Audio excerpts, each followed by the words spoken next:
ಸದ್ಭಕ್ತರಿಗೆ ಪ್ರಸಾದ ಸಿಗುವ ಹಾಗೆ ವ್ಯವಸ್ಥೆಯನ್ನು ಮಾಡಿದ್ದಾರೆ. ಎಲ್ಲ ಭಕ್ತಾದಿಗಳು ಶಾಂತ ರೀತಿಯಿಂದ ಸರತಿ ಸಾಲಿನಲ್ಲಿ ಬಂದು ಪ್ರಸಾದವನ್ನ ಸ್ವೀಕರಣೆ ಮಾಡಬೇಕಾಗಿ ಸವಿನಯ ಪ್ರಾರ್ಥನೆ. ಯಾರು ಹೆಚ್ಚಿನದಾಗಿ ಅನ್ನವನ್ನ ಹಾಕಿಸಿಕೊಂಡು ಅನವಶ್ಯಕವಾಗಿ ವೇಸ್ಟ್ ಮಾಡಬೇಡಿ.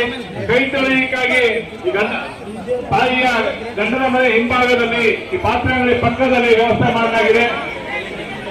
ದಯಮಾಡಿ ಅಲ್ಲಿ ಕೈ ತೊಳೆಯುವ ಜಾಗದಲ್ಲಿ ವಾಹನಗಳನ್ನು ಯಾರು ನಿಲ್ಲಿಸಿದ್ರಿ ದಯಮಾಡಿ ಅಲ್ಲಿ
ಶೆಟ್ರೆ ಹೊಟ್ಟೆ ತುಂಬ ಊಟ ಮಾಡಿ.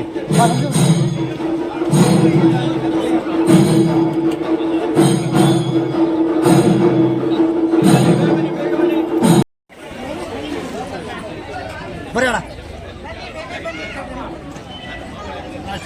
ಇದು ಭಾರಿ ಚೆನ್ನಾಗಿ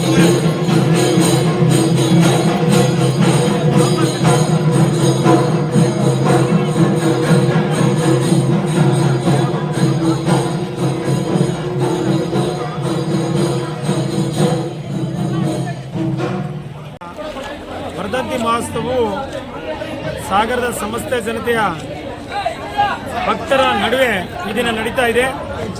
ಅತಿ ವಿಜೃಂಭಣೆಯಿಂದ ತಾಯಿಯ ಆಶೀರ್ವಾದದೊಂದಿಗೆ ಎಲ್ಲರೂ ಸೇರಿ ಈ ಒಂದು ಕಾರ್ಯಕ್ರಮದಲ್ಲಿ ಪಾಲ್ಗೊಂಡು ಎರಡೂ ದೇವಸ್ಥಾನದಲ್ಲೂ ದುರ್ಗಾಹವನದ ಹೋಮವನ್ನು ಮುಗಿಸಿದ್ದೇವೆ.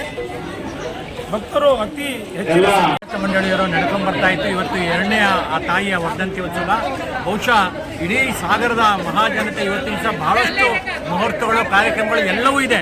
ಆದರೆ ಇವತ್ತು ಇಷ್ಟೊಂದು ಮಧ್ಯಾಹ್ನದ ಹೊತ್ತಿಗೆ ಸಾವಿರಾರು ಜನ ಭಕ್ತಾದಿಗಳು ಸೇರಿ ಆ ದೇವಿಗೆ ಆಶೀರ್ವಾದ ಪಡೆದು ಪ್ರಸಾದವನ್ನು ಸ್ವೀಕಾರ ಮಾಡ್ತಿದ್ದಾರೆ. ಮತ್ತು ಎಲ್ಲರೂ ಕೂಡ ಸಮಾಧಾನವಾಗಿ ಸರದಿ ಸಾಲಿನಲ್ಲಿ ನಿಂತು ಪ್ರಸಾದವನ್ನು ಸ್ವೀಕಾರ ಮಾಡ್ತಿದ್ದಾರೆ. ಇದಕ್ಕೆ ಉದಾಹರಣೆ ಅಂತಂದರೆ ಆ ತಾಯಿ ಮೇಲಿರ್ತಕ್ಕಂಥ ಭಕ್ತಿ ಶ್ರದ್ಧಾಭಕ್ತಿಯ ಕಾರಣ. ಸೊ ಈಗಿನ ಪ್ರಸ್ತುತ ಆಡಳಿತ ಮಂಡಳಿಯು ಕೂಡ ಎಲ್ಲ ಕಾರ್ಯಕ್ರಮಗಳು ಕೂಡ ನಡೆಸ್ಕೊಂಡು ಹೋಗ್ತೀವಿ ನಾವು ಅನ್ನೋ ಕೂಡ ಈ ಅನ್ನ ಸಂತರ್ಪಣೆ ಕಾರ್ಯಕ್ರಮ ನಡೀತಾ ಇದೆ. ಇದು ನಮ್ಮ ಸಮಿತಿ ಬಂದ ನಂತರ ಮೊದಲ ಅನ್ನ ಸಂತರ್ಪಣೆ ಕಾರ್ಯಕ್ರಮ.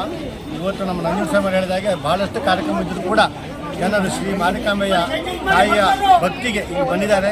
ಒಂದಿಷ್ಟು ಪ್ರಸಾದವನ್ನು ತಗೊಳ್ಬೇಕಂತ ಬಂದಿದ್ದಾರೆ. ಎಲ್ಲರಿಗೂ ಒಳ್ಳೆಯದಾಗಲಿ. ಜನ ಸಂಖ್ಯೆ ಜಾಸ್ತಿ ಇದ್ದರೂ ಕೂಡ ಒಂದು ಸುವ್ಯವಸ್ಥಿತ ಸ್ಥಿತಿಯಲ್ಲಿ ಇದನ್ನು ನಾವು ವಿತರಣೆ ಮಾಡಬೇಕಂತ ಒಂದು ಹೆಚ್ಚಿನ ಪ್ರಯತ್ನ ಮಾಡ್ತಾ ಇದ್ದೇವೆ. ಎಲ್ಲರಿಗೂ ನಮಸ್ಕಾರ.